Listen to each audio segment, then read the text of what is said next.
É a prova. Mas agora eu tenho que variar o expoente. Tem uma variação que vem daí. Qual é a variação desse expoente? É I.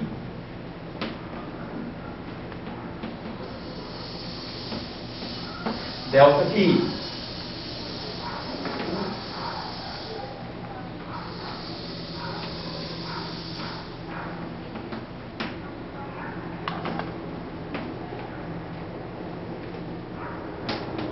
Então vai aparecer esse termo aqui dentro. Bom, só vou...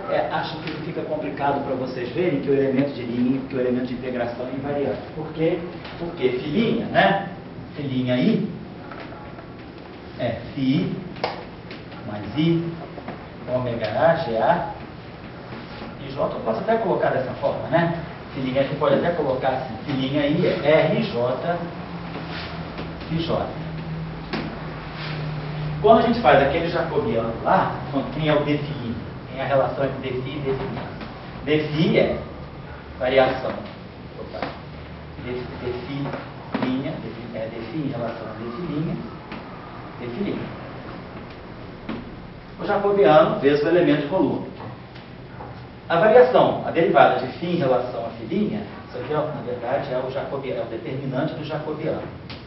A variação de φ' em relação a φ é uma matriz, vai cair aqui, vai dar para nós aqui o determinante de R. Na verdade, vai dar o determinante de R menos 1.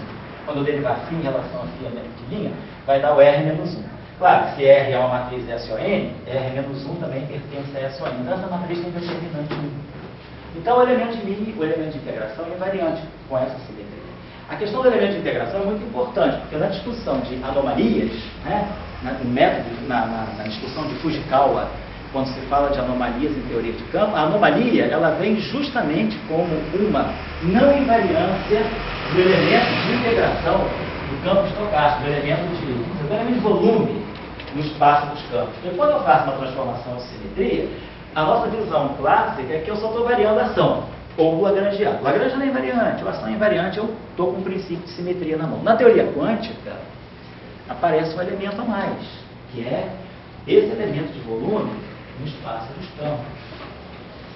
Se eu fizer uma transformação em que isso aqui varia, então, se isso aqui não é invariante, isso aqui vai me dar uma contribuição, vai ter uma contribução da variação do elemento de volume.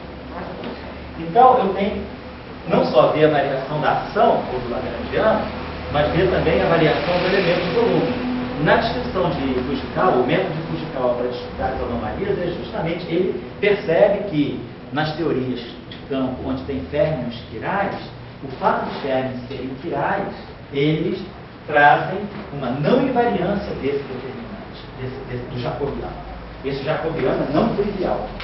E aí ele detecta as anomalias, que são tão importantes nas teorias de campo, né, através da não invariância do elemento de volume no espaço de campos. Então, vamos estar sempre atentos para o fato de que nós devemos sempre olhar, quando a gente faz uma transformação de simetria na teoria quântica, devemos sempre olhar o elemento de volume, né, o elemento de volume no espaço dos campos.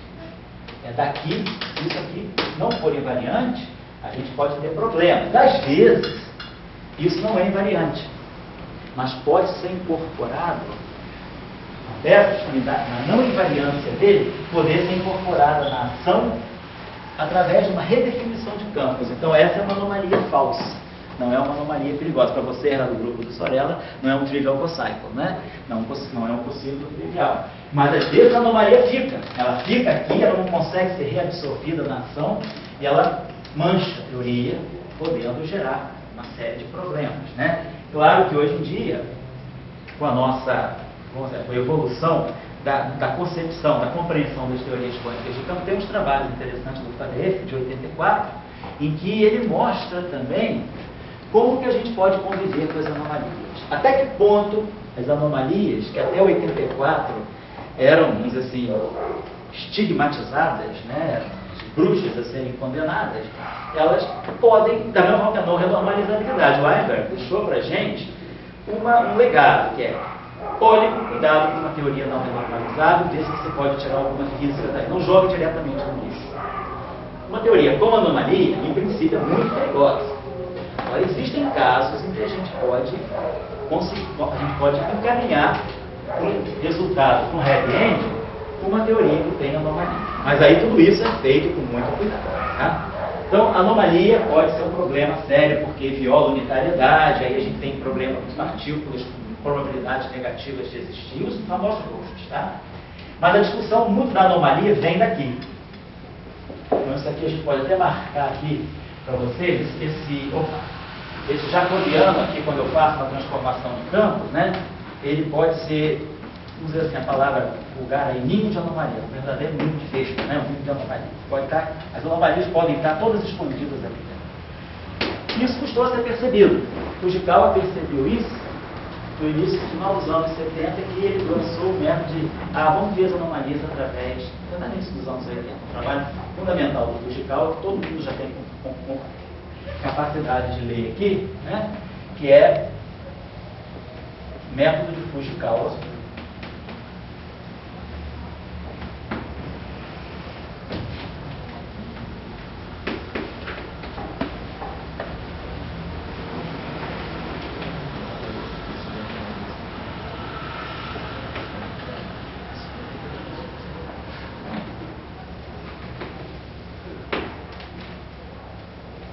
Tem até um Physics Report também sobre isso, vocês podem procurar. Muito interessante, ninguém vai precisar ler ele todo, mas vocês podem entender qual é a relação entre o jacobiano no espaço dos campos e a presença de anomalias. Tá? As anomalias, às vezes, são bem-vindas, sabe? Na eletrodinâmica, né? Essa anomalia aqui, né? Esse decaimento, né? Desculpa, o decaimento de zero. Gama, esse decaimento aqui é um decaimento famoso da física de partículas, né? A gente pegar o PDGzinho, o principal modo de decaimento de zero é o decaimento eletromagnético em 2 gramas. Esse decaimento aí, ele é, a gente só pode explicar ele experimentalmente por causa da anomalia quiral, uma anomalia global. Se a gente pegar, escrever a QCD em termos de Fermi, espirais, quarks, isso é massa, esse decaimento aqui, gama zero, pi zero, gama, esse decaimento, experimentalmente, ele ocorre com certo decay rate, que é bem conhecido, e a gente consegue reproduzir esse valor experimental calculando exatamente a chamada anomalia quiral global naquele evento. Não é a anomalia de gauge, mas é a anomalia quiral. Então, graças à anomalia quiral, vamos dizer assim, o pi zero decai. Né? Isso é a visão do teórico. A visão experimental é o contrário. Né? O pi zero decai, independentemente de ter anomalia quiral ou não. Mas a gente acha que graças à anomalia quiral a gente entende o decaimento do pi zero. Então isso é importante. A anomalia é uma coisa muito importante em teoria de campos. Vocês que são do grupo de Santa Maria, né? O pessoal do professor Orimar, né? Vocês têm um debate importante sobre isso. Né? Para vocês, na visão do Orimar, ele consegue fazer, ele tem publicado coisas interessantes sobre isso. É uma outra visão em que ele não tem anomalia. A anomalia é uma falsa visão. Ele tem uma prescrição interessante para estudar a regularização, fazer os pontos radioativos em que ele consegue evitar. Ele não vê nem anomalia no tratamento dele. É uma discussão que existe na literatura. Né? Não se sabe se realmente, até que ponto, né? Eu sei que você pode calcular grandezas que você calcula pela anomalia por outros métodos também. Mas a discussão da anomalia é um capítulo, eu vou só muito importante. Até também, se vocês forem olhar setembro de 84, né, que é considerado o mês e o ano da revolução das cordas, a reabilitação, não diria reabilitação, né, mas assim, o debut, né, vamos dizer assim, o debut da teoria de supercorda na comunidade. A teoria de supercorda já era conhecida desde o final da década de 70, mas ninguém nem olhava para aquele troço. Ninguém, nem o Hitler. Ninguém. Só o Green Schwartz tentava defender o pãozinho de cada dia deles com a supercorda, mas já estava com a corda no pescoço, porque o Michael Green estava estagnado lá no Imperial College e o Schwartz estava com os dias contados mesmo para demissão, né, com o tenure track dele já quase que cancelado lá em Caltech.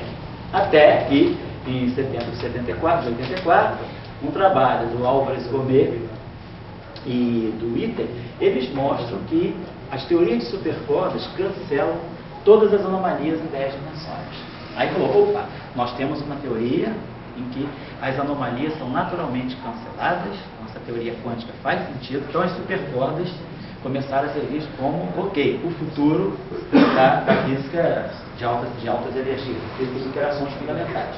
Mas foi através de uma discussão de anomalia.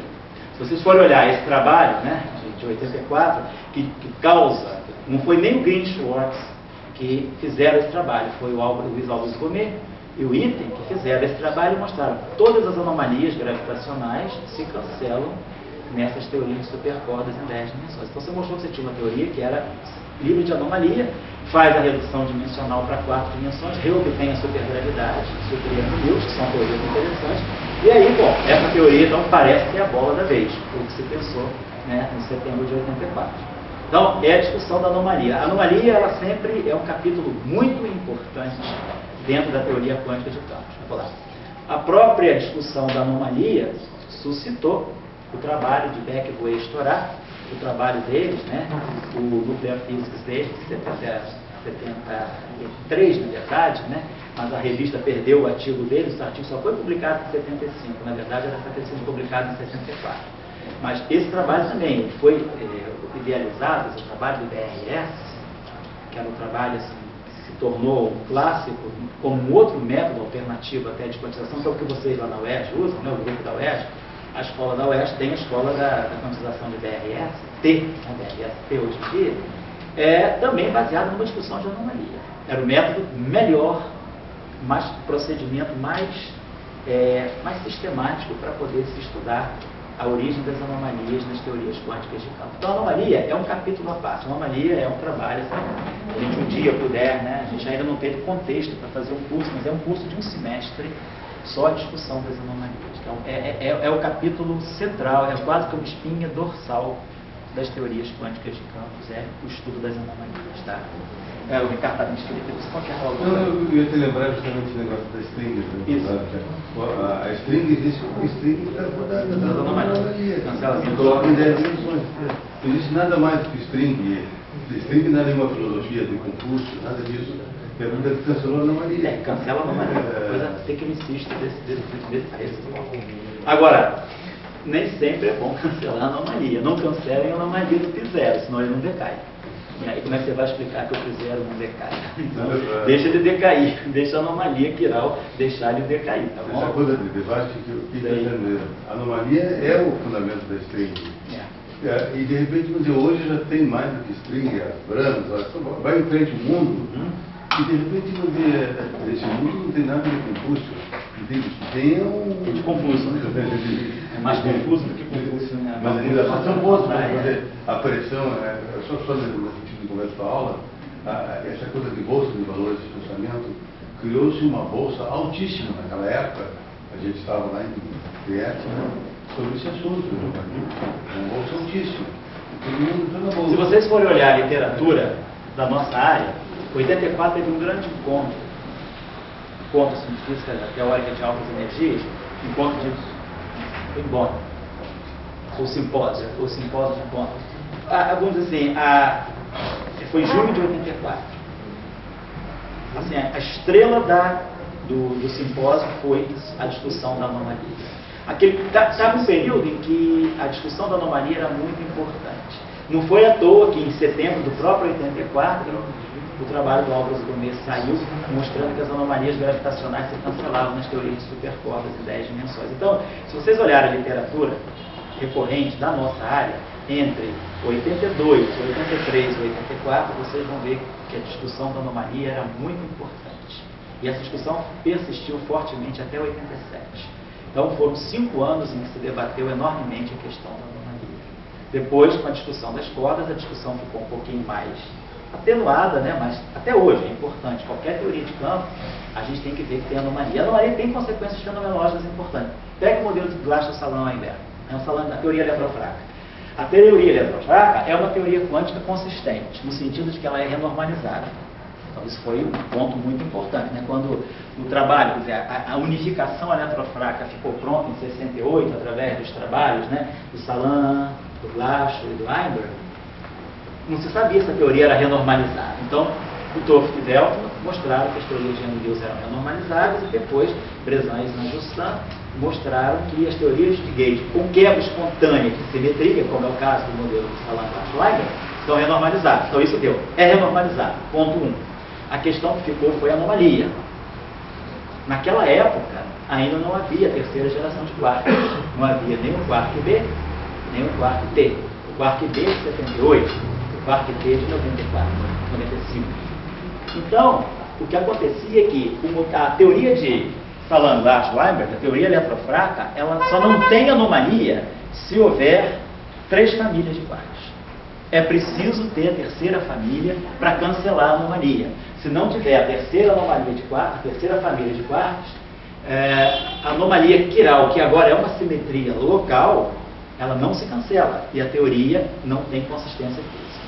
Então se sabia que devia ter a terceira geração de quarks para poder, pelo menos, a teoria de Salant-Schleiber não ser anômala. Claro, já se tinha a terceira geração de leptons, já se tinha o tal. Não tinha o neutrino no tal ainda, mas se tinha o tal.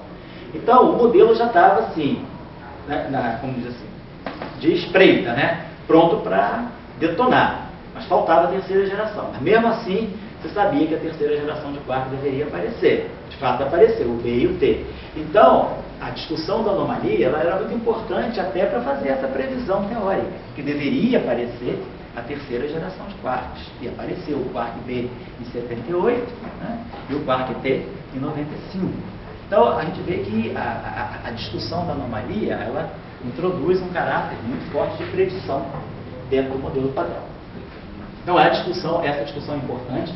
Nós aqui no curso 2, né, eu vou fazer praticamente só uns 2 encontros sobre anomalia. Mas a gente faz 2 encontros sobre anomalia para aprofundar. Eu vou até se eu chamo o Vitor para dar uma das aulas, né?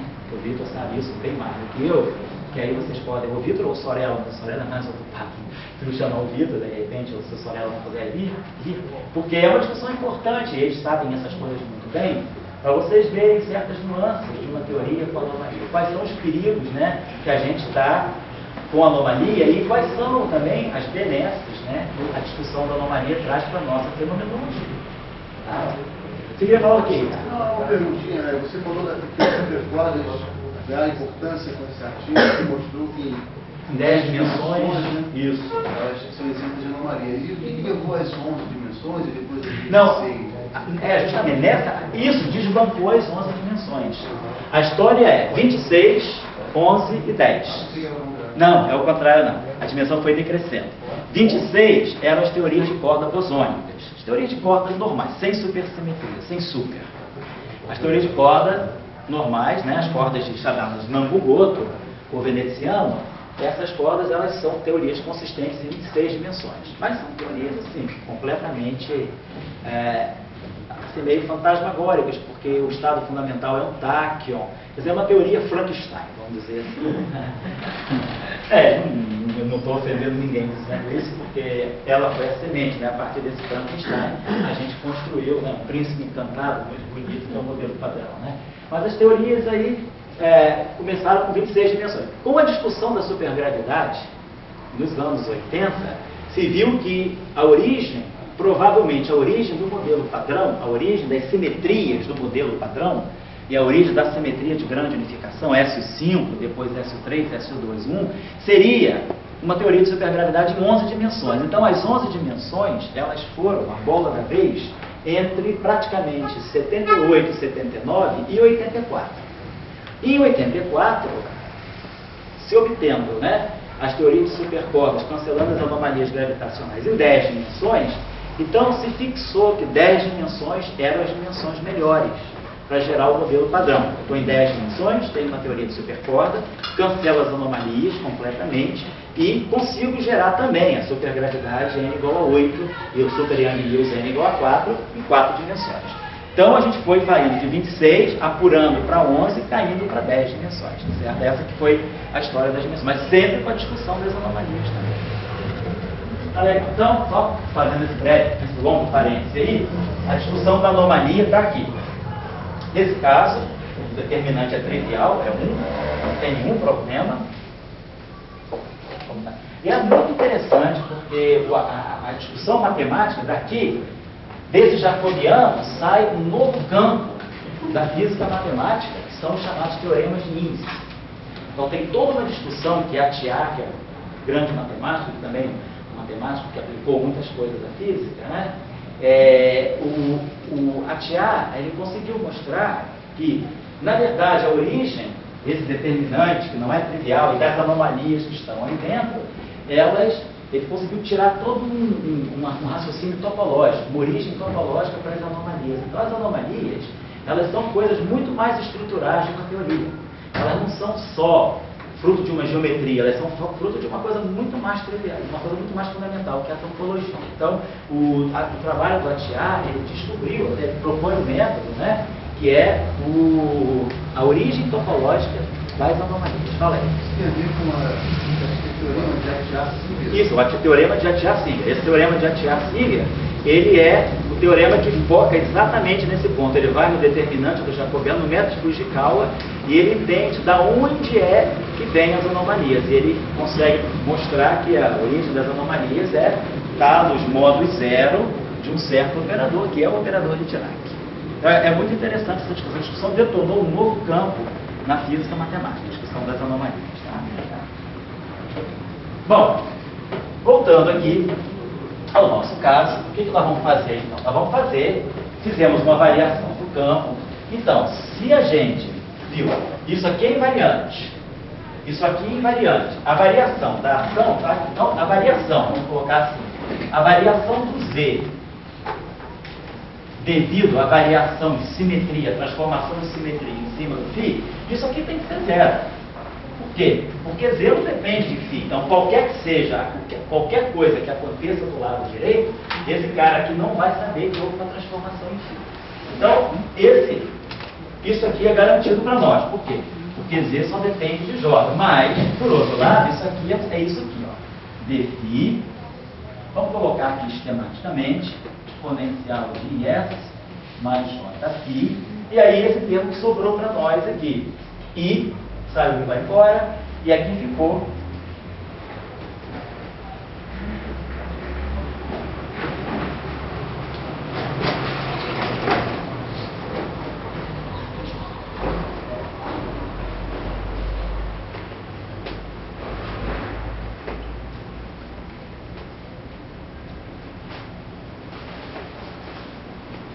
de X. Então, é o que sobrou para nós aqui. Isso tem que ser igual a zero.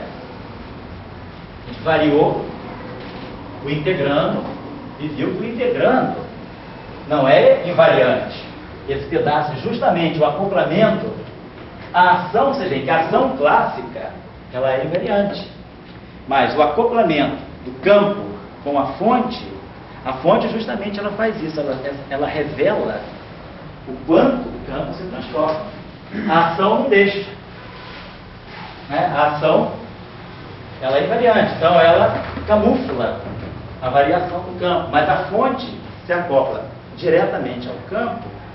Aquele termo de acoplamento da fonte com o campo quântico, ela que revela, não, tem uma variação aqui dentro. Porque senão o lado esquerdo não fica sabendo de nada. O lado esquerdo que só depende da fonte, se eu fizer qualquer variação do campo, não chega do lado de lá.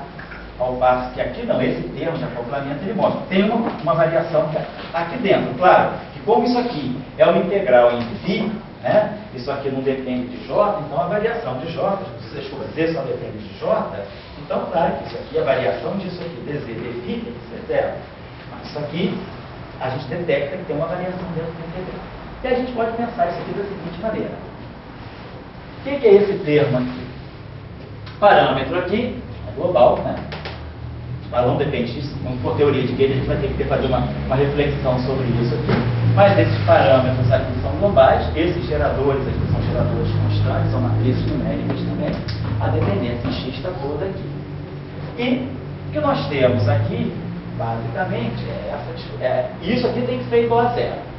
Claro, isso aqui é o integrando, né? Isso aqui não é zero, então tem que ser zero. É esse termo aqui, basicamente, que nós vamos ter é que ômega A, vou colocar dessa forma, ômega A, GA e J,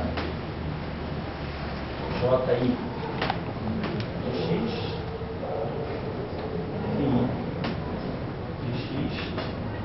igual a zero. Pode até colocar aqui a integral. Certo? Isso tudo aqui é constante, né? Vou colocar isso aqui para fora. Vou botar dessa forma.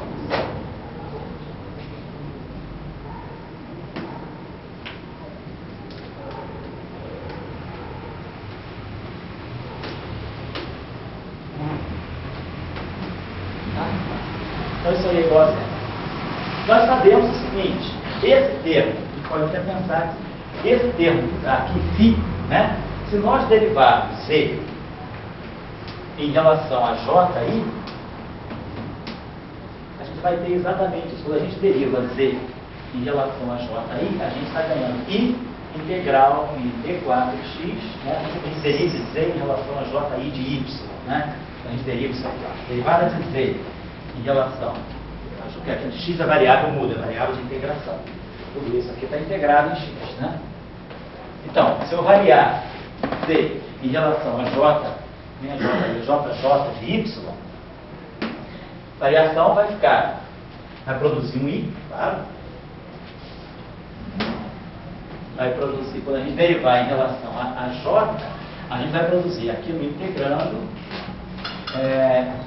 j vai produzir a integral, mas aqui vai dar uma função delta, então vai produzir aquilo integrando i, j. Aí eu tenho delta de j, vai ficar i, φ, j de y.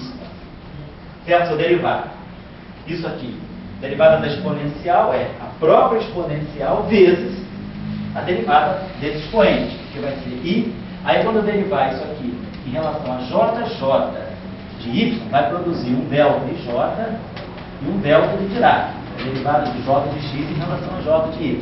O delta de Dirac vai cancelar essa integral, então vai produzir, e o delta de Dirac vai fazer com que o i fique igual a j. Então vai produzir um i de j de y. Então, esse termo aqui, vou colocar assim, isso aqui está dando para nós, no fundo, é esse termo dentro da integral. Né? Posso dizer que a integral, esse termo, deixa eu apagar isso aqui. Essa integral, antes de colocar, até se colocasse de uma forma melhor. Então nós produzimos, vamos pegar, nós produzimos isso aqui dentro. Vamos colocar o i ainda aqui. Coloca o i aqui. Vou voltar aqui só para botar isso de uma forma melhor. Não esquece essa expressão ainda. Nós chegamos aqui. O que nós podemos dizer? Isso aqui, eu estou integrando funcionalmente em φ. Então esse troço todo aqui, para efeitos de φ, isso é constante. Então esse termo todo, ele pode sair da integral. Vai ficar assim, ó, i d4x ômega a, GA e J, JI de x. Tá? Então isso aqui pode sair dessa integral. Essa integral está integrando, mas esse carinha que fica. Agora, isso que está ali é nada mais, nada menos do que 1 sobre I dz de J delta J de x. Delta J de x.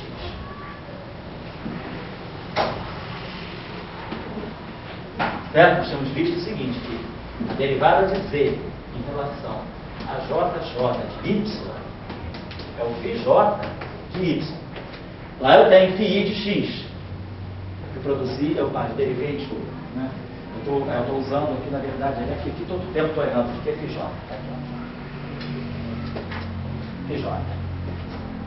Então, φJ de x, basta derivar em relação a JJ de x. Então, no lugar desse termo aqui, de escrever isso aqui, simplesmente eu escrevi isso aqui, derivada de z em relação a j.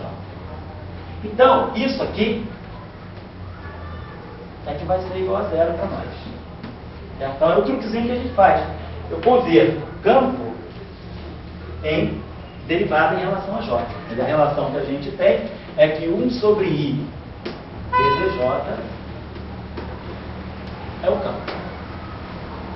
Certo? Então, essa relação aí, na verdade, isso aí, para qualquer que seja, isso aí, essa integral aí é zero, né? Integrando em x, qualquer que seja a fonte. Deixa eu apagar isso aqui. Então,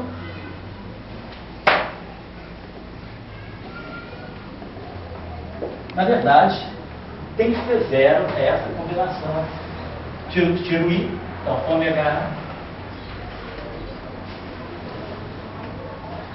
GA e J. Esquece os I's aí, né? J, I de X, DZ, DJ, J de X, e sem zero. Então, essa relação aqui, isso aqui sendo zero, isso aqui é a solução. É a condição de invariância. Isso aqui, no fundo, é a condição, né? Isso aqui é equivalente a isso aqui. É ΔZ igual a zero. Ou seja, é a visão da simetria, é a simetria vista pelo funcional J, pelo funcional Z.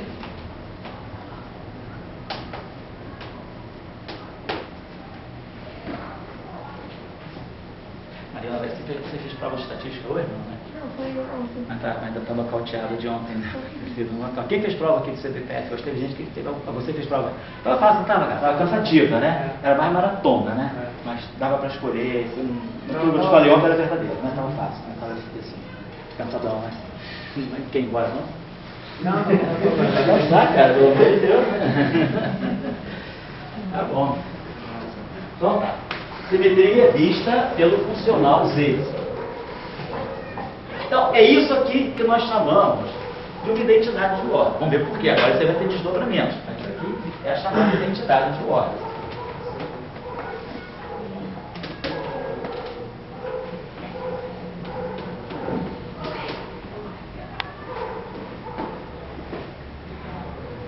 É uma relação, estamos vendo aqui, do gerador, né? Com essa função de green. Deixa eu apagar isso aqui.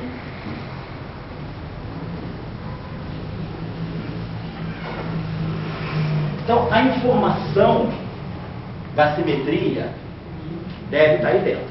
A simetria do gerador funcional, a simetria da ação, a simetria do elemento de volume no espaço dos campos, ela está registrada no fato de que ΔZ é zero. E aquele termo que justamente acopla o campo com a fonte é o termo que entra para mostrar que eu estou fazendo uma transformação de simetria não trivial, e essa simetria, então, ela se comunica com o gerador funcional através dessa relação. Então, agora, aquilo que muita gente estava falando, né? Na verdade, a estocasticidade do campo, isso aqui é uma equação que está revelando o caráter estocástico do campo. Então, nós temos essa relação geral. Fala aí. Isso é uma identidade, né? Isso. Porque do jeito que você derivou, a impressão que passou para mim é que ela é mais um vínculo do que uma identidade. Não. Por que você pensou que fosse um vínculo? Porque você partiu já da suposição que o ΔZ deveria ser zero. Você pensou, bom, como... Não, mas ΔZ não é suposição, é uma constatação. ΔZ é zero. Z não depende de φ. Eu dei esse exemplo aqui para vocês. Se eu tenho essa função, sei lá, integral entre A e B, de dy, f de xy, se você faz qualquer mudança de variável que leva y para y', essa integral não fica sabendo. Então, isso aqui, qualquer variação ΔY, implica que ΔF de x é zero. Então, eu não estou supondo. O fato de Z de J não depender de φ é que me garante qualquer transformação que eu fizer em φ, e φ é uma variável de integração, o Z não vai ficar sabendo. Então, ΔZ é sempre zero. O único jeito do ΔZ não ser zero era se, claro, eu estou falando, tem que ter certeza que o elemento volume é invariante, que a ação é invariante. Se eu tiver, se a ação é invariante, né, o Lagrangiano, a ação é invariante, o elemento de volume é invariante, esse cara aqui não depende da coordenada que está sendo transformada. A situação seria exatamente essa. Pega o Lagrangiano de Dirac, se barrado, I, gama mi, dmi, si. Faz uma variação no campo de Klein-Bordner. Você faz uma variação nesse campo, não tem nada a ver com isso. Então, a mesma coisa, essa função aqui não tem nada a ver com a variável y. Então, eu não estou partindo da suposição, não.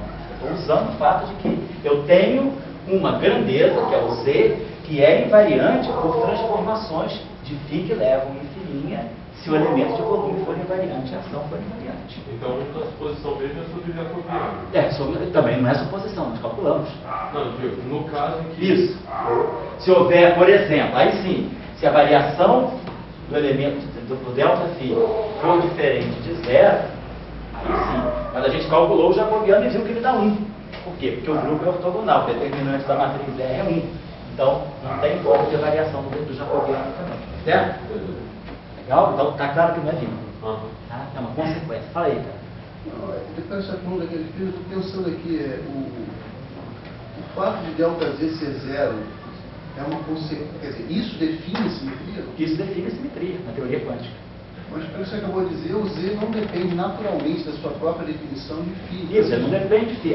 A única fonte, claro, se a ação é invariante e o elemento de volume é invariante, o Z naturalmente é invariante. Claro, eu faço transformações em φ, mas se a ação não for invariante, a variação da ação ou a variação do elemento de volume vai dar uma contribuição extra. Imagina se eu tivesse feito isso. Ó. Então, meu Z é isso aqui. Φ, a ação e o termo de fonte. Quando eu fizer a variação disso, eu vou ter variação de ΔΦ.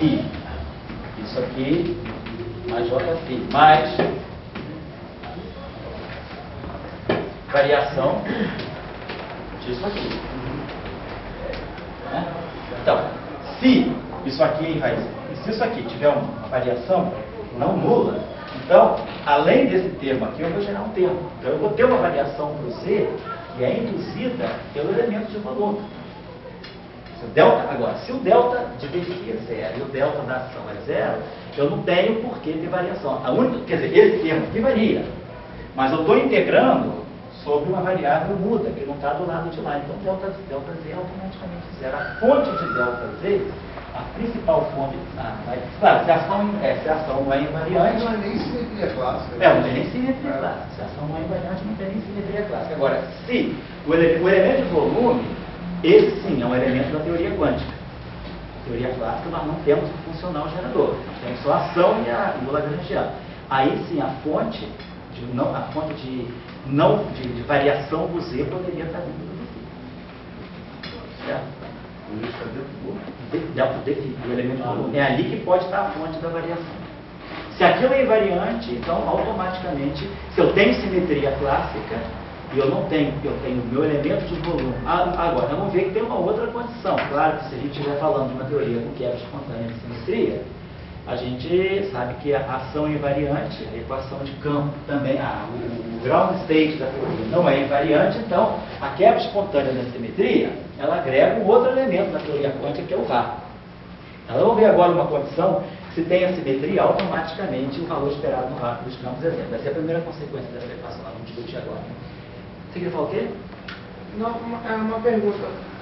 A presença de anomalias tem alguma coisa a ver com transição de fase na teoria? Não. Assim, que eu saiba assim, eu pensar aqui. Por que você está me perguntando isso? Qual é o teu raciocínio que te levou a fazer essa pergunta? Na teoria clássica, geralmente se estuda as transições de fase via quebra espontânea de simetria, né? Então, sei lá, se eu estou vendo uma simetria violada no regime quântico, isso tem alguma coisa a ver? Tem não. A tua pergunta é bem sensata. Quando que vamos discutir isso hoje, a gente ia terminar, mas vamos ver essa história.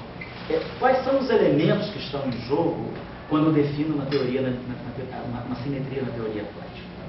O que define uma teoria quântica para nós? Claro, a integral de caminho, aquilo que está dando o caráter estocástico do campo, o caráter quântico do campo.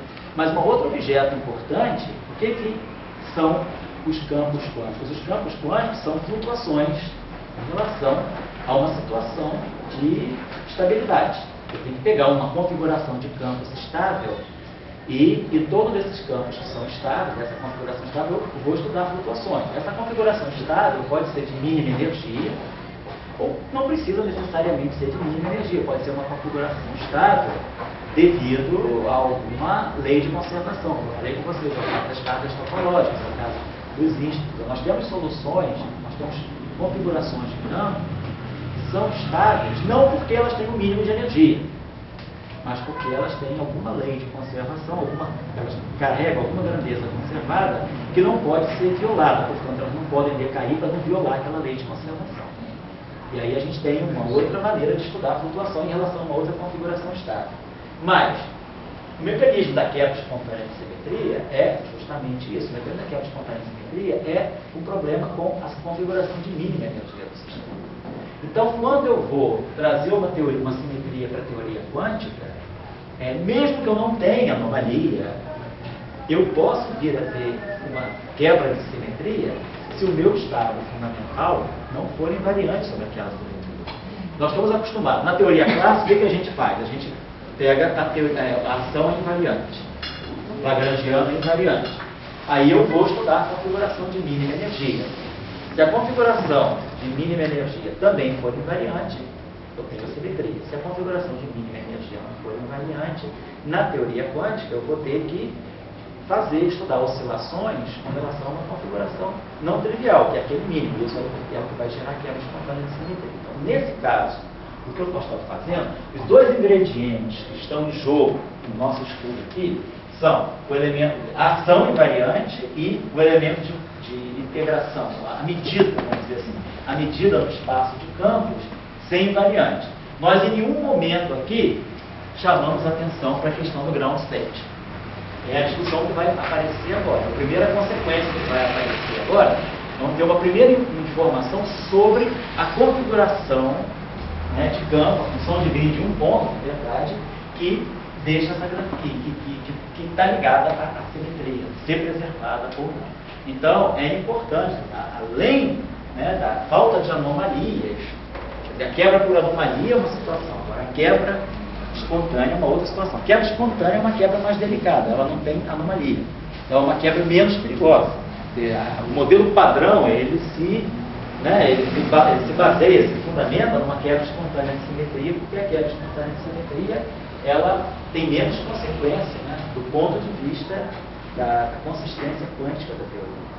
Se você tem uma quebra por anomalia, você pode correr o risco sério de violar a unitalidade. Quando você tem quebra espontânea da simetria, não. Porque a quebra espontânea da simetria é uma coisa muito suave, né? Vocês imaginarem, né? É uma situação assim, bem física, né? Quando você tem a quebra espontânea da simetria, vamos dizer, você tem a configuração de mínima energia. Então, você tem uma configuração de mínima energia que é não trivial, não é campo zero. O campo é não trivial, pode ser constante no espaço-tempo todo. A gente já falou um pouco sobre isso, eu acho que lá no início. Eu foi no curso de campos clássicos. Mas a situação de quebra espontânea da simetria é uma situação simples, igual eu vou dar um verbal, tá? Nesse sentido. Eu tenho um campo constante, não trivial, em todo o espaço. Ele tem que ser constante para poder não dar tempo de contribuição da energia cinética. Tem que garantir realmente o mínimo de energia. Agora, se eu faço uma transformação de simetria no campo, significa que eu, no fundo, estou perturbando o campo. Né? Quando eu faço uma transformação de simetria no campo, o que eu estou fazendo eu estou saindo de φ e estou indo para um filinha, que é φ mais ΔΦ. Então, a transformação de simetria, ela pressupõe que eu esteja fazendo uma deformação do campo a partir de uma certa configuração. Então, eu tenho uma configuração φ, pode ser toda tortuosa, não importa. Faço uma transformação ΔΦ, meu campo pode passar, sei lá, ser alguma coisa assim. Ou então eu tenho um campo constante e vou fazer uma transformação ΔΦ, que é uma pequena flutuação em torno disso. Mas eu vou fazer uma transformação. Então, essa flutuação deixa a ação invariante. Por quê? Porque se isso é uma transformação de simetria da ação, a ação é invariante. Então, eu perturbo o campo, mas não muda o valor da energia. Porque a ação, né, eu não vou mudar a ação, não vou mudar a energia. Então, quando eu faço uma transformação de simetria muito pequena, eu vou passar para uma outra configuração. A transformação é global. Vou passar para uma outra configuração que tem a mesma energia. Por quê? Porque há uma invariância da ação, uma invariância do lagrangiano, há uma hamiltoniano, uma invariância do hamiltoniano. Então, no fundo, eu estou passando dessa configuração para uma configuração muito próxima dela, que é constante. Então, essa outra configuração, então eu estou passando de uma configuração para uma outra que é também constante. Então, e é uma flutuação. Então, isso significa que o meu campo ele pode ter flutuações muito próximas da flutuação, da configuração de campo estável, sem violar, sem aumentar a energia. Ou seja, o que está acontecendo no fundo? Isso significa que o meu sistema ele vai poder apresentar, se eu tiver uma configuração de mínima energia que é estável e constante, eu posso fazer pequenas flutuações em torno dela. Essas flutuações têm que ser constantes também, porque vai deixar a energia invariante, vai deixar a ação invariante, mas elas são configurações de campo constante, que são pequenas deformações da situação de mínima energia, mas são diferentes, não são triviais. Então o que significa isso? Significa que o meu sistema ele pode transitar suavemente para uma configuração que é muito próxima da configuração de mínima energia e que é constante, ou seja, ela é uma configuração que tem comprimento de onda infinito. Né? Essa configuração aqui é praticamente um campo constante, é um campo que tem comprimento de onda infinito. Comprimento de onda infinito significa frequência zero. Esse campo praticamente não está oscilando, não está vibrando. Isso é o bóson de Goldstone. Então, quando a gente tem quebra espontânea da simetria, isso significa que o meu sistema ele pode transitar, ele pode flutuar muito suavemente em torno da configuração de equilíbrio dele. E isso aí é uma configuração muito suave de energia. Então, não é uma configuração dramática. A anomalia, ela seria isso. Dessa configuração eu saio para isso. O meu sistema começa a enlouquecer. Então, meu sistema perde o controle. A anomalia é uma, vamos dizer assim, é uma coisa muito radical. A quebra espontânea de simetria, então, não é perigosa por isso. Fisicamente é isso que está acontecendo. Meu sistema, se eu preparo o meu sistema na configuração de mínima energia, e aí eu estou pequeno perturbado no meu sistema, ele pode fazer disso. Aquela mola assim que você nem sente que está vibrando. Então, o meu sistema é extremamente amortecido. Então, a quebra espontânea da simetria é isso. O modelo Weinberg-Stalan está acontecendo é que os campos estão fazendo isso. Então, o vácuo eletrofrágil, né, se ele existe, é uma coisa assim, como se fosse um colchão de mola, né, assim, uma mola fantástica. Você pode botar a criança para pular e o colchão vai descer. E aí os elétrons ganham massa, o bloco de Gale, mas nesse esquema. Certo? Entenderam como é que é a situação? Isso que é a quebra espontânea da simetria, algo muito soft. É coisa assim, muito, muito delicada. Certo? Quebra hard, não é isso. Quebra hard, o sistema começa a dar permear. Né? Você vai uma cama, você vai para a lua, né? Você pula na cama do circo, você vai para a lua. Né? Isso é a quebra por anomalia. Está claro o panorama da quebra espontânea da simetria? Fisicamente, é isso que está acontecendo. A simetria, ela é uma transformação de campo, ela perturba o campo, mas ela perturba o campo, eu passo por uma configuração próxima dele, mas que não muda o valor da energia. Ou seja, se não muda o valor da energia, essa configuração ela não pode ter frequência, porque frequência é energia. Então, simplesmente, meu sistema faz isso. Então, o bóson de Goldstone é isso, é essa vibração extremamente delicada que um sistema pode ter. Aí, claro, numa teoria com quebra simetria local, a situação é diferente. Porque quando eu faço essa deformação, eu tenho um parâmetro aqui que depende de x. Deformação aqui, deformação assim. Sei lá, pode ser epsilon φ, constante. Mas agora eu vou fazer uma deformação que depende de x. Então, meu campo começa a apresentar flutuações que podem variar no espaço-tempo. Então, o meu campo já começa a apresentar uma frequência. A perturbação, que vai ser uma pequena deformação em torno da situação de equilíbrio, é uma situação que ela começa a apresentar uma certa frequência. Mas se eu tenho simetria local, essas perturbações elas estão acopladas com o campo de gauge. E aí o campo de gauge entra como um amortecedor, ele absorve essas vibrações. Então, deixa o teu sistema vibrar de novo, você está sempre num colchão suave, e o campo de gauge ele acoplou com essas vibrações, ele rouba essas vibrações, ele fica macio. Mas ele livra a cara de você. Ele te deixa, navegar em águas plácidas. Então, aquele bóson de Goldstone, ele se incorpora. Mas a situação é exatamente essa. Por quê? Porque a vibração local do campo agora, ela está acoplada com o campo de gate. Tem um campo de gate para poder fazer a simetria local. Então, esse campo, ele tá acoplado com essas vibrações. Então, ele amortece. Por isso que a quebra espontânea da simetria, em qualquer caso, é sempre boa. Ela não faz teu sistema vibrar localmente. Fala.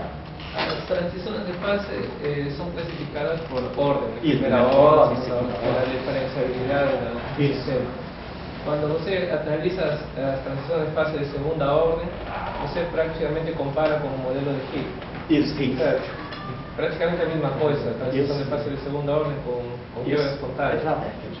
Agora, existe o caso da quebra de primeira ordem, ou estado metastável, Isso. conhece? Tem alguma coisa a ver com Tem. aquela anomalia? Tem. Com a anomalia? É, já que Ou- você falou da vibração. vibração muito grande, no sentido de No que... caso do estado, do metastável, tem, porque você, na verdade, não está perturbando em torno do vácuo É absoluto. comum. O seu sistema você pode perturbar, para você ter essa discussão que eu estou falando, você tem que ter certeza que você está perturbando em torno do vácuo absoluto. Certo. E aí o seu sistema não pode decair para mais nada. Claro, outro tem Isso, tem um estado... Isso, metastável, aí uma perturbação ali não é estável. Você tem estudos sobre Tem. isso na matéria condensada ou só na... Não, eu acho que tem estudo na matéria condensada, o pessoal chama de bounces. Bounces. Bounces. Porque tem aquela... E tem também transição os de fase- Falerons. Aquela transição de fase quântica. Isso. É um bounce. É uma espécie de bounce. Ah, Você pode classificar dentro do bounce. ah. Tá legal? Então a discussão aí, então, por que a tua pergunta gerou? Mas vamos ver já como é que a ideia da quebra espontânea da simetria está incorporada nessa equação. Quer dizer, quando é que essa equação vai revelar a quebra espontânea da simetria ou... Certo? Vamos dar um break agora, tem uma bebida rolando para ele, de modo zero. Da seguinte maneira, modo zero é massa nula. Então, a anomalia é um fenômeno ultravioleta, é um fenômeno de altas energias. Então, quando você está muito altas energias, qualquer que seja a massa, ela não importa. A altas energias, toda partícula com massa finita é massa.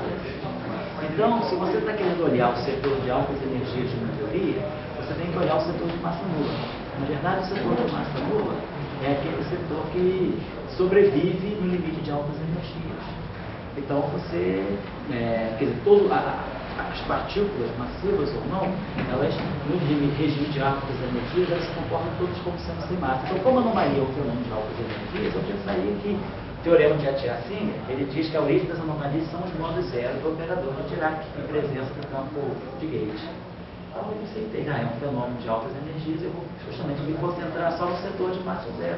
Não adianta pegar massa finita, porque a massa é irrelevante na discussão do tá? Vamos então pegar essa equação, vamos fazer a primeira manipulação então, nessa equação. Tá? Por exemplo, né?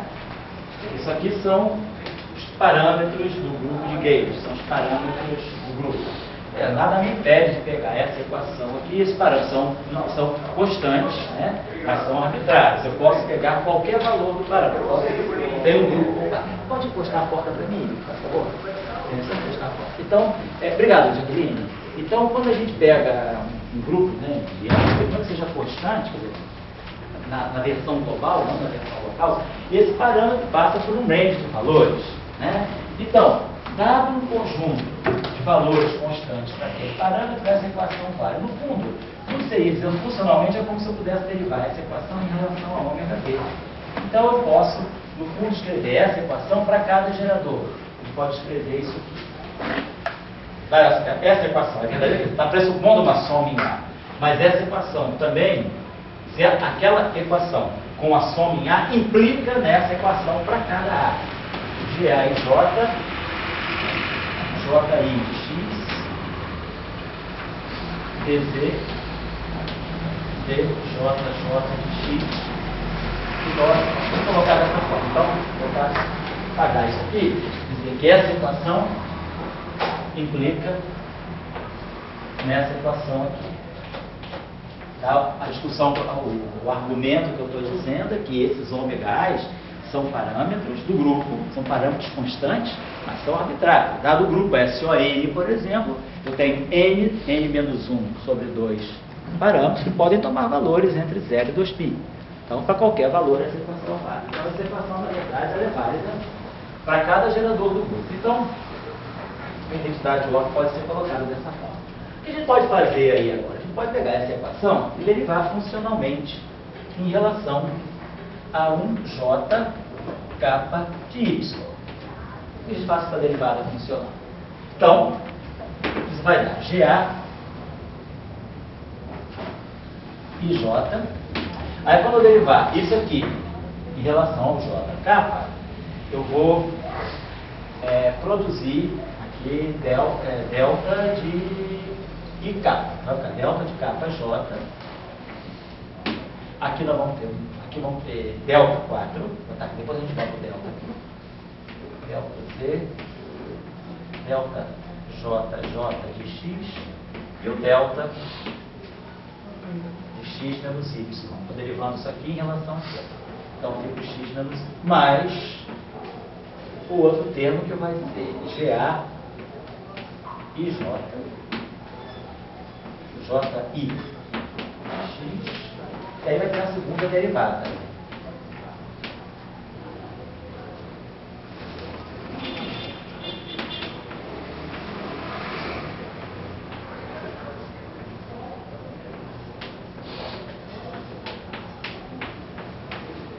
É a primeira consequência dessa equação, é derivar essa equação em relação a essa fonte. Então, quando eu derivo essa equação em relação a essa fonte, eu ganho essa equação aqui.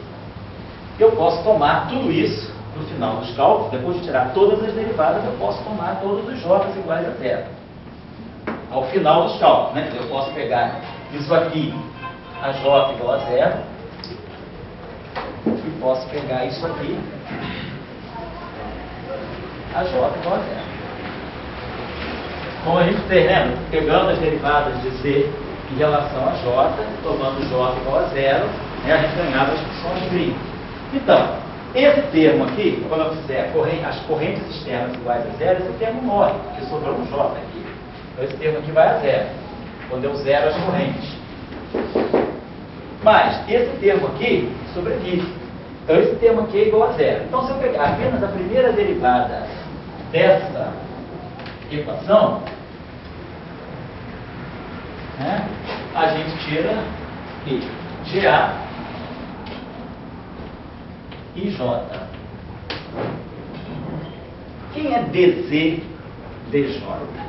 DZ, DJ é aquela integral de caminho com um fio integrando. Eu estou tirando o valor médio de φ. Então, DZ, DJ, com J igual a zero, é a função de Green de um ponto. É a função de Green, né? Pelos nossos estudos, quer dizer, quando eu derivo Z em relação a N fontes, eu ganho uma função de Green de N campos. Quando eu derivo em relação a uma única fonte, eu estou ganhando a função de Green de um ponto. Então, isso aqui, na verdade, é o valor esperado do vácuo do meu campo φJ. Isso aqui é essa integral aqui. Quer dizer, eu posso pegar essa equação aqui, como tem esse delta, nada me impede de integrar isso aqui, essa equação igual a zero, integro isso aqui em D4y. Se eu integrar isso aqui em D4y, desculpa, eu posso integrar isso aqui em D4x, né? Então, no fundo, isso aqui é uma relação com a função delta, que significa que essa equação vale localmente, vale para cada ponto x. Mas se eu quiser resolver essa questão, isso aqui é igual a zero. Então, a integral em D4x disso aqui é igual a zero. Se a integral em D4x disso aqui é igual a zero, a função delta morre integral, e eu fico com essa relação aqui, que é o φj de y, ou de x, aí não importa, vai ficar uma variável muda aqui. Uma variável igual a zero. Tá certo, pessoal? A manipulação matemática que eu fiz aqui foi que derivei e botei as contas iguais a zero. Sobra essa equação. Mas como aparece uma função delta, nada me impede. Se isso aqui é igual a zero, é claro que a integral em D4x disso também é zero. Aí a integral em D4x mata essa coisa aqui, e aí sobra φj de ponto y. Mas aí sobrou um ponto y igual a zero. Qualquer que seja o que você x, de muita maneira. Uma variável, certo? Então, isso aqui é igual a zero. Isso aqui está me dizendo alguma coisa. O que está significando isso? Que todos os geradores Isso aqui é o valor esperado no vácuo do campo. Qualquer componente φj, todas as componentes φj, isso aqui vale, é uma equação para cada i, né? Então, os geradores, quer dizer, eu posso escrever essa equação em forma matricial. Essa equação em forma matricial significa isso: gerador GA atuando nesse ket aqui, φ1, φn, é igual a zero. Então, esse ket aqui, na verdade, é o ket dos valores esperados no vácuo de todas as componentes do campo. Então, isso aqui é no espaço dos campos, né, no fundo. O que é isso aqui? Isso aqui é o valor esperado no vácuo e no campo para todas as componentes. Todos os geradores, para todos os geradores, qualquer gerador A, isso aqui é uma matriz N por N, isso aqui vai ter que ser igual a zero. Ou seja, isso aqui, se eu agora fizer a exponenciação do grupo, se eu pegar agora uma transformação do grupo, isso aqui significa que R. Então,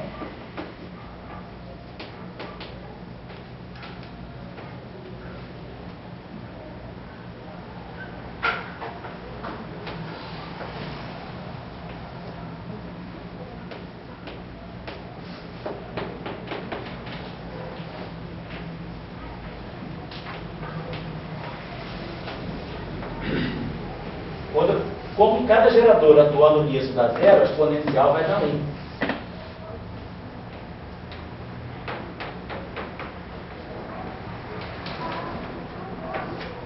Então significa que a primeira consequência dessa equação é que aquilo que define o valor esperado no vácuo de todos os campos, isso aqui no fundo é o estado de vácuo, é o estado de... é a configuração de todos os campos do estado de vácuo.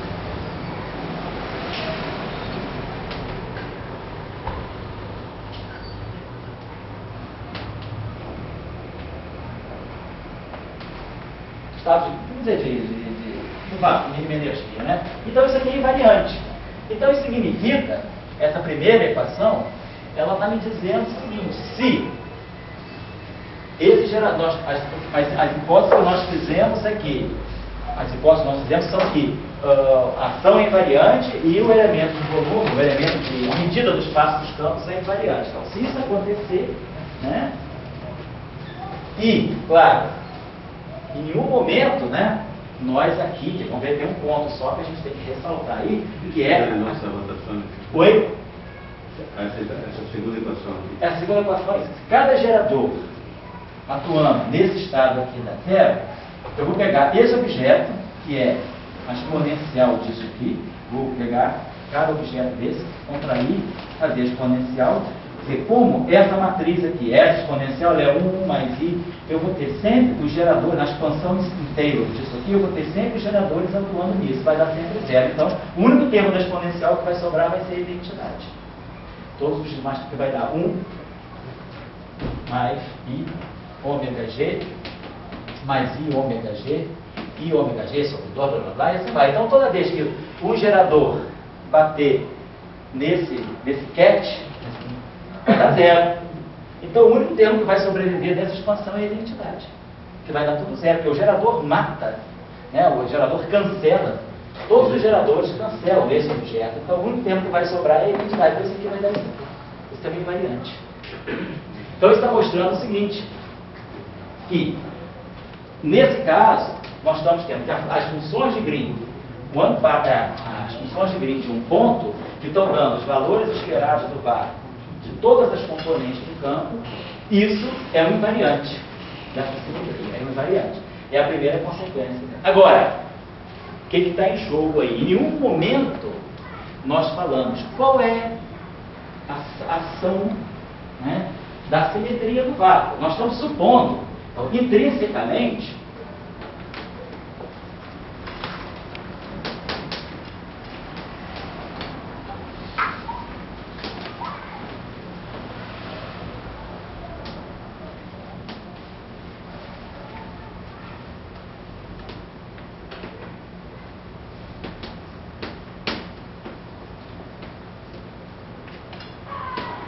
nós estamos fazendo, nós parte esquerda. Quando a gente toma aqui o valor esperado no vácuo desse campo, né, que a gente diz, em nenhum momento nós falamos se esse vácuo é invariante ou não. Nós simplesmente tem o vácuo na teoria e eu vou tomar o valor esperado no vácuo de todos os campos. A questão agora é saber qual é a estrutura do vácuo, quer dizer, qual é o comportamento do vácuo, né? Então é preciso, se o vácuo, então vamos colocar dessa forma, se o vácuo é invariante, então, se o vácuo é invariante,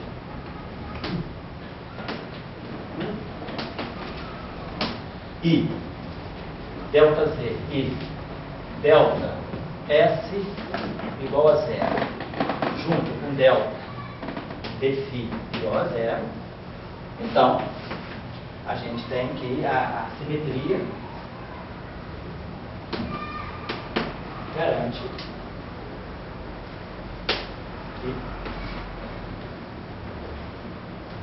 que é invariante. Se o estado de vácuo, né? Porque na verdade isso aqui é isso aqui, né?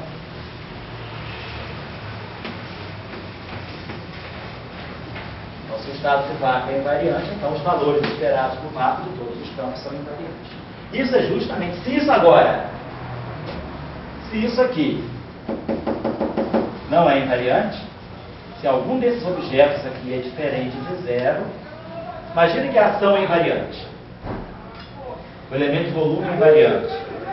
Se isso aqui é diferente de zero, ou se isso aqui não é invariante, então é porque o vácuo não é invariante. É isso que é a quebra espontânea da simetria. A quebra espontânea da simetria, eu vou explicar isso melhor. A quebra espontânea da simetria a gente pode olhar como uma identidade de ordem. Significa que eu vou pegar todos os campos da teoria, vou calcular o valor esperado no vácuo de todos esses campos da teoria e vou ver que pelo menos um não é invariante. Ou seja, pelo menos um vai ter um gerador que batendo nele dá diferente de zero. Vamos apurar melhor essa discussão. Então, o que nós estamos vendo é que o conjunto de valores esperados no vácuo dos campos, ele vai me dizer, ele está me dizendo alguma coisa sobre a estrutura do vácuo. Essa é a primeira consequência dessa simples identidade de ordem. É uma identidade de ordem. Vamos só fazer uma observação aqui, que é a seguinte. Essa grandeza aqui, nós estamos pegando o valor esperado no vácuo, qualquer componente φi do campo no ponto X. Então, essa grandeza aqui, observe o seguinte, pela invariância translacional, né, nós já sabemos então da teoria clássica que o lagrangiano ele só depende dos campos, não depende de funções externas, que a simetria translacional e que a simetria de rotação é invariante, elas não são quebradas, ou seja, o lagrangiano ele demonstra uma invariância de Poincare. O lagrangiano é invariante por translações, ou seja, o lagrangiano depende de x só via campos, não tem nenhuma dependência explícita em x no lagrangiano, e o lagrangiano é invariante de rotações, todos os índices estão casadinhos. Então o lagrangiano é invariante de Lorentz. Então ele é invariante de Lorentz e de translação, ele é invariante de Poincare. Então, a invariância translacional me diz justamente isso. Qualquer campo φ de x, quem faz a translação é o operador de momento. Pode ser escrito dessa forma. I, x, está lá, T, φ de zero. Né? Isso aqui significa invariância translacional.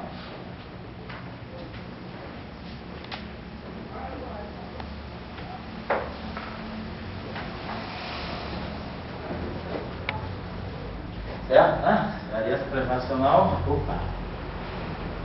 tem um operador de momento, né, que faz o campo num ponto qualquer, isso vale para qualquer coordenada. Φ de x mais A, aqui um φ de A. Na verdade é isso, invariância translacional, que esse operador, atuando no campo dessa forma, ele translada o campo de um ponto x para o ponto x mais A. Então é claro, se eu pegar o campo do ponto x mais A igual a zero, vou querer comparar o ponto do ponto x com o campo φ de zero. É isso aqui. Então, se eu jogo essa expressão aqui,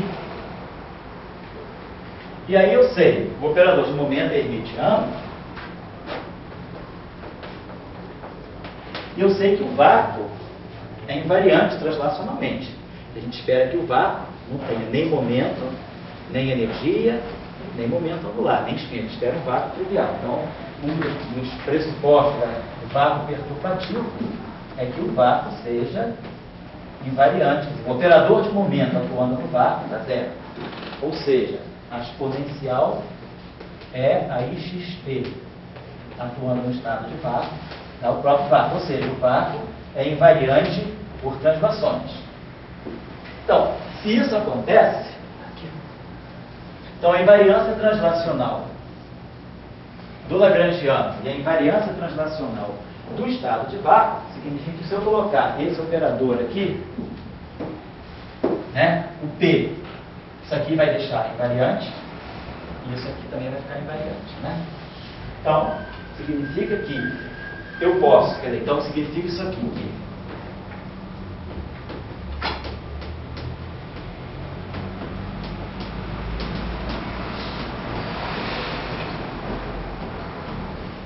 como o P atuando no vácuo dá zero, essa exponencial dá 1. Aqui, simplesmente, a situação também é oposta. É simplesmente isso aqui, né? P. Só bateu a versão Brad, isso aqui. Uma P d'água é igual a P. Então, isso aqui também dá nada. Então, eu vou ter vácuo, φ de zero, vácuo. Então, numa teoria com invariância translacional, as funções de Green de um ponto, elas têm que ser todas constantes. Então,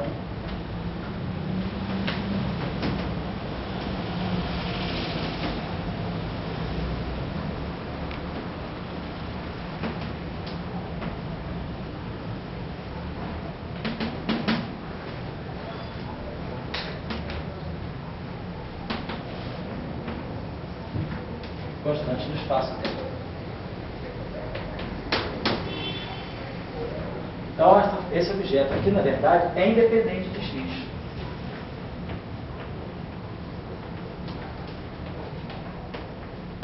Certo? Por invariância translacional.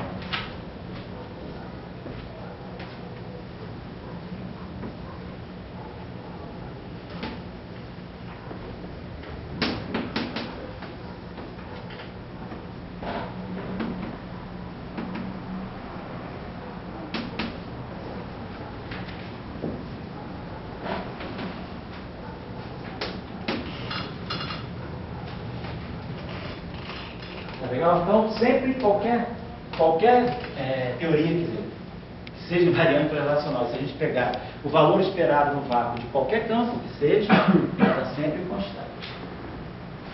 Agora tem uma outra discussão, que é o campo, o vácuo, é trivial, o vácuo é invariante rotacional também. Espero que o vácuo, né, não tenha conteúdo de spin também. Então vamos agora para a invariância rotacional do vácuo. Só para a gente poder fixar, nós vamos mostrar o seguinte, que as únicas funções de Green de um ponto que devem ser não triviais são as escalares. Vamos ver que para o campo fermiônico, o campo vetorial deve ser sempre zero. A gente só deve ter função de Green de um ponto não trivial para campo escalar, que é justamente onde a gente concentra o mecanismo de Higgs. O que a gente pega são os escalares que podem tomar valor esperado no vácuo diferente de zero. Se um vetor tomar valor esperado no vácuo diferente de zero, pode, mas quebra a simetria de Lorentz. Então vamos lá. Então, invariância rotacional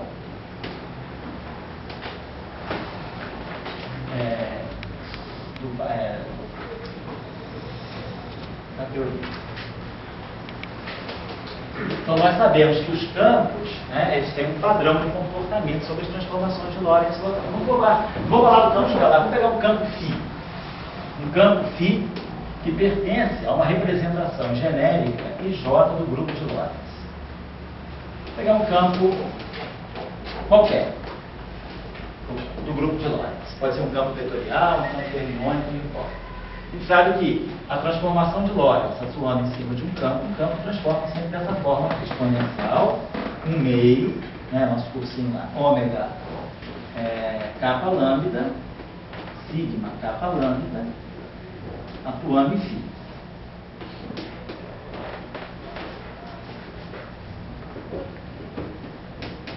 Então, isso é a ação de uma transformação de Lorentz em cima de um campo. qualquer que seja a representação. Basta que aqui eu coloque o gerador específico daquela representação. Se for a representação vetorial, são aqueles sigmas, né, 4x4. Se for a representação, um elemento de matriz dado pelos delta de Kroner. Se for o campo fermiônico, é o comutador das matrizes gama de Dirac, e assim vai. Então eu sei sempre a lei de transformação de um campo sobre transformações de Lorentz. Agora, a invariância rotacional do vácuo significa que o vácuo é invariante de Lorentz. Qualquer transformação de Lorentz em cima do vácuo vai deixar o vácuo invariante. Ou seja, todos os geradores sigma, qualquer que seja o gerador do grupo de Lorentz, atuando no vácuo, tem que dar zero. E quando o gerador do grupo mata o objeto, isso significa que a exponencial só sobrevive à identidade. Então, aquele objeto é invariante, né?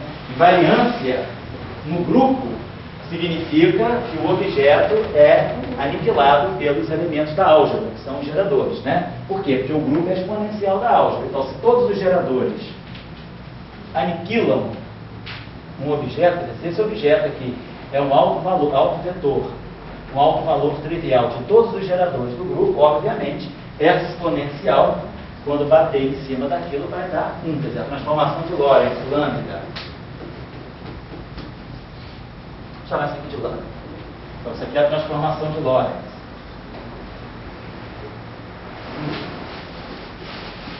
Então, é claro que L de ômega, transformação de Lorentz, um parâmetro de ômega, atuando no vácuo, vai dar o próprio vácuo.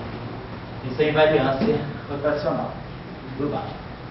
Então, quando eu tiver o valor esperado no vácuo de um campo qualquer,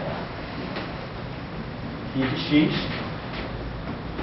qualquer que seja o campo, não importa, qualquer que seja, pode ser vetor, espinor, não importa, pode ser espinor vetorial, pode ser o campo tensorial de Hamilton, não importa. Primeira coisa, invariância translacional. A invariância translacional me diz que isso aqui tem que ser independente de x.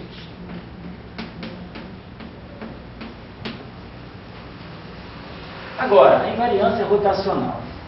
Se eu faço uma transformação de Lorentz aqui,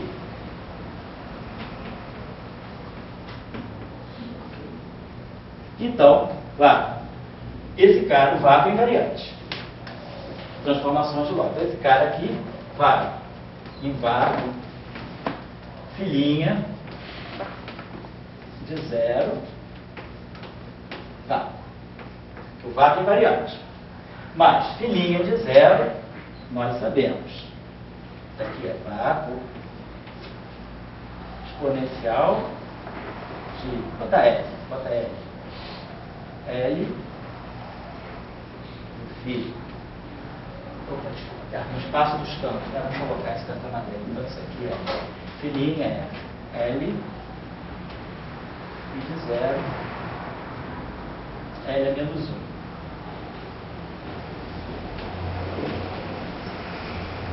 Atuando no campo, certo? Então, o campo filinha, ele se transforma dessa maneira. Isso aqui é o campo, a transformação do campo vista no espaço de funções. Mas quando o campo se torna um operador, ele tem que sempre ser transformado por uma transformação. Nem botar nem o L aqui, vamos botar uma transformação que representa a lógica. Vou botar uma transformação U de L. Aí você acha que vocês viram bem no curso do Sebastião? E de zero, essa questão desses operadores aqui. U a menos 1, mutada, né? De L atuando no vácuo. Então, isso aqui deixa o vácuo invariante, e isso aqui deixa o vácuo invariante. Então, isso significa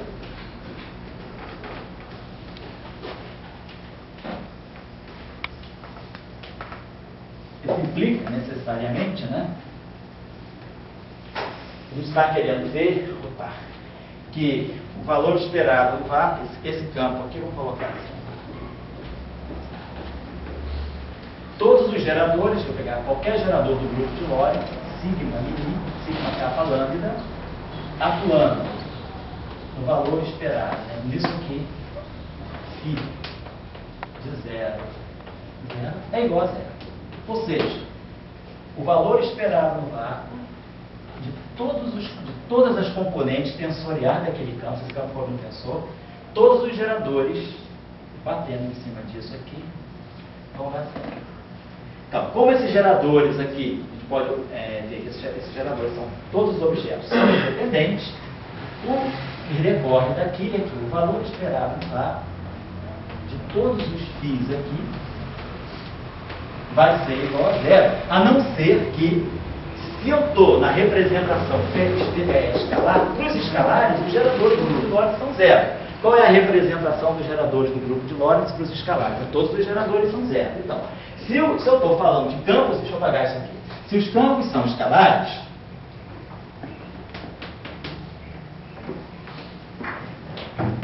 então todos os geradores são trivialmente representados. Os geradores é que são nulos. Então, o valor esperado do vácuo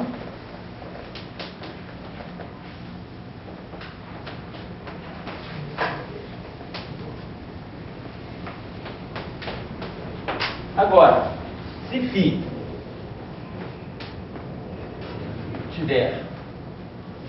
for espinorial ou tensorial no sentido bosônico, né? Então, esses geradores não são zero. Esses geradores são todos independentes, que a gente mostra que todos isso aí é equivalente a dizer que todas as componentes disso aqui são identicamente iguais. Então, o que eu estou querendo dizer com isso é que... Professor, pode falar. Só lembrando como é que o senhor passou daí para lá. Daí para lá? Daqui? Para lá. Isso aqui, quando eu faço essa transformação, pode ser o seguinte, essa transformação aqui, na verdade, pode pensar assim, isso aqui é igual a vácuo, expande isso aqui, então isso aqui vai ficar L, botar a matriz L mesmo, eu tinha posto. A questão que você tem que colocar aqui é a seguinte, deixa eu colocar isso aqui para vocês, ver se vocês percebem isso aqui. Fiz uma passagem que está embutida essa situação. O campo, como uma função clássica do grupo de Lorentz, uma representação, que é uma função clássica, nós sabemos, qualquer campo que está numa representação qualquer J do grupo de Lorentz, a transformação de Lorentz dele é essa aqui. Vou botar a matriz L de ômega φ. Filhinha de x', igual aqui de x. Onde que é essa matriz L? Nós já tínhamos declarado. Essa matriz L é exponencial de 1/2 de ômega kappa lambda e os geradores sigma kappa lambda. Isso é a ação do grupo de Lorentz no espaço em que o campo funciona simplesmente como um tensor, é um vetor daquela representação. Por outro lado, o campo é um operador. No espaço, se eu agora estou numa teoria quântica, meu campo tem um caráter operatorial e meus estados de uma partícula são estados gerados pela atuação desse campo em cima do vácuo. Então, se meu campo agora é um operador, tem que imaginar que a transformação de Lorentz vista no espaço de campos ela é dada dessa maneira. Vai ter um multi-ômega e de x ou de ômega Dagger. Transformação de Lorentz são implementadas unitariamente. O Dagger é igual a menos 1. Então, isso aqui é igual a L de ômega e de x. Então, simplesmente agora posso x igual a zero. Eu estou dizendo isso aqui. Esse filhinho que está aqui é U, Φ, U. Mas isso aqui deixa invariante, o U dá em cima disso dá vácuo, U em cima disso dá vácuo, e o resultado de U, Φ, U é L ômega. Então, isso aqui é a mesma coisa que L de ômega, Φ de zero, tá. Quando eu agora expando esse L aqui, 1 mais, pego uma transformação infinitesimal, é equivalente àquilo lá. E isso aqui significa, né, se isso aqui é igual a isso aqui eu vou dar, isso aqui é o delta, então isso aqui é o φ, mais ômega, sigma, e aí aqui eu vou ter o φ de zero. Se eu tenho invariância, então estou dizendo que esses elementos, o vácuo é invariável, esse filhinho aqui simplesmente esse filhinho aqui é φ mais delta φ. Então esse φ com esse φ aqui cancela, então o que sobra é isso aqui. É ômega, sigma atuando no vácuo igual a zero. Então, aí, o que a gente, vamos dizer assim, a afirmação de que eu tenho simetria de Lorentz, simetria rotacional no espaço uniforme, é que todos os geradores aniquilam esse elemento de matriz. Minha dúvida só é igualdade, porque para mim, quando é clássico, ele se transforma da forma da direita, quando é quântico... Não, na teoria quântica é uma mistura dos dois. Por exemplo, Olha só. Vamos voltar então ao caso anterior. Pega uma translação. Pega o campo, faz uma translação. Você leva φ de x e φ de x mais a. Vou botar aqui linha, φ de x linha, e aqui φ de x mais a. Então isso aqui é φ, vou botar a coisa de espaço, onde eu posso apagar? Vou apagar aqui. Voltar. Tem uma mistura das duas coisas. Na teoria quântica você tem o hibridismo, né, que é a seguinte coisa. Suponha que você tem um campo φ de x. Então você vai fazer uma translação. Então, para fazer uma translação, você vai levar o teu campo φ de x no campo φ de x', transformação, vamos dizer assim, ativa. Você vai botar φ de x' igual a φ de x mais a, que é φ de x, né, mais a', dmi, atuando em φ. Vamos pegar uma transformação infinitesimal, tá? Então, epsilon. Então, isso aqui, φ de x' menos φ de x é o teu delta. Então, delta φ é epsilon i dmi. Então, você está vendo que isso aqui, esse operador diferencial, é aquilo que está te dando a variação do campo. Porém, se esse teu campo é um operador, esse teu campo vive também no espaço em que tem um operador que vai fazer o papel da translação. Aquela translação que você faz olhando o campo como uma função simplesmente de x, ela também tem que ter uma contrapartida naquele espaço onde esse campo φ de x é um operador. E um operador ele sofre a ação de uma transformação de uma forma adjunta. Eu tenho que fazer sempre a transformação de tipo similaridade. Então, no espaço onde φ é um operador, a translação ela não vai ser simplesmente vista como x' igual a x mais n. Vai existir um operador P e esse parâmetro da translação vai ser contraído com esse operador de tal maneira que os operadores desse espaço, onde φ existe, né, eles vão sofrer translação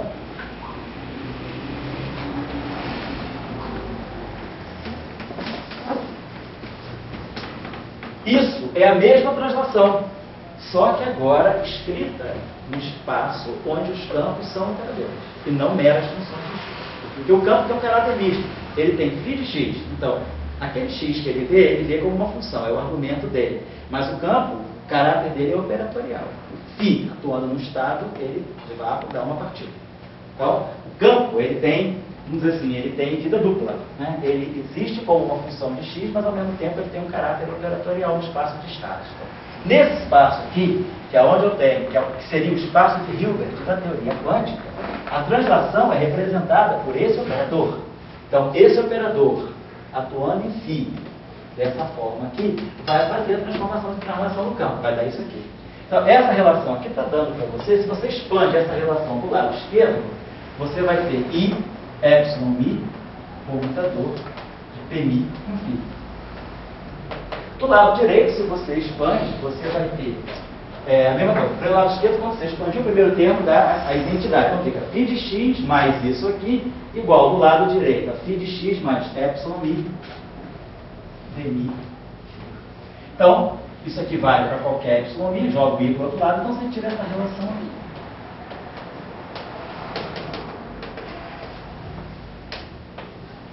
Significa que o meu campo é um operador, no espaço em que ele é um operador, a translação é representada por um operador de translação. E a representação desse operador no espaço de coordenadas, a representação diferencial desse operador no espaço de coordenadas é IDMI, que é o que a gente chama de grupamento. Isso aqui faz o papel do PMI. Então, você vê o campo dessa forma, mas você não vê o espaço Minkowski.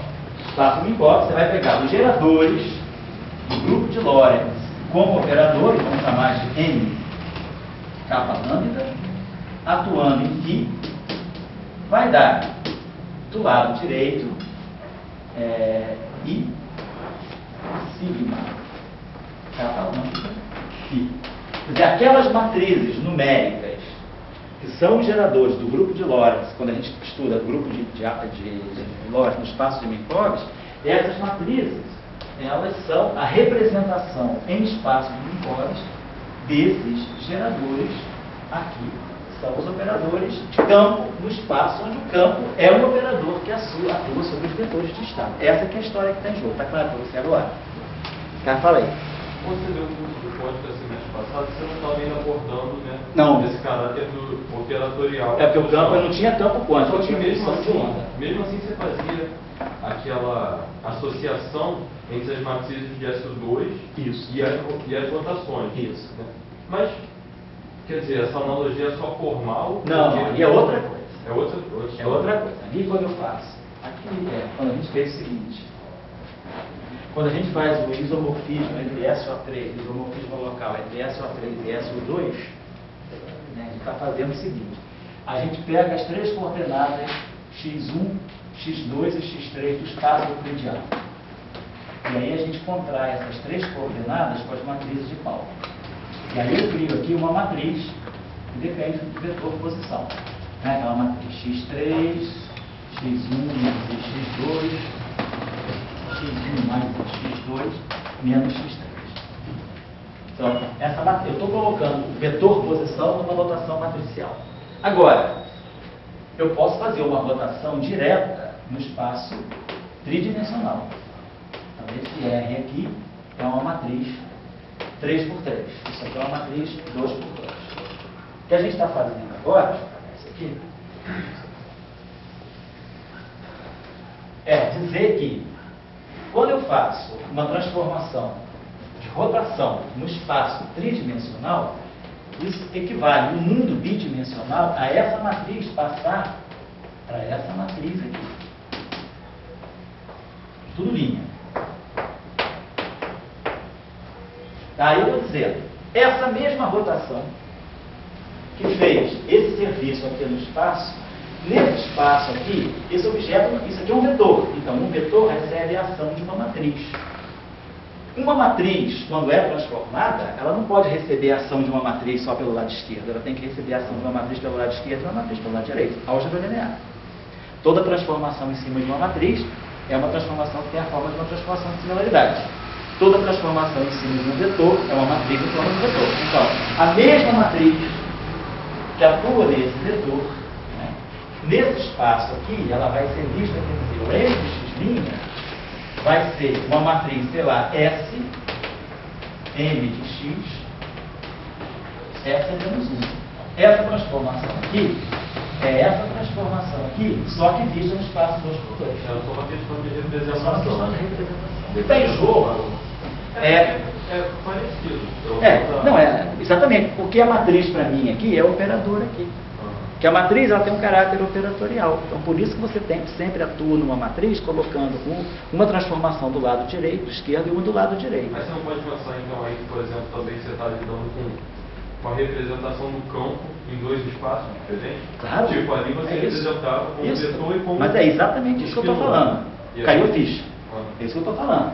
Estou dizendo justamente isso. Eu estou olhando para o meu campo, como eu falei, o meu campo é ambivalente, eu estou olhando para o meu campo sob dois pontos de vista. Meu campo é uma função de x? É. Então, como sendo uma mera função de x, ele sofre esse efeito da translação.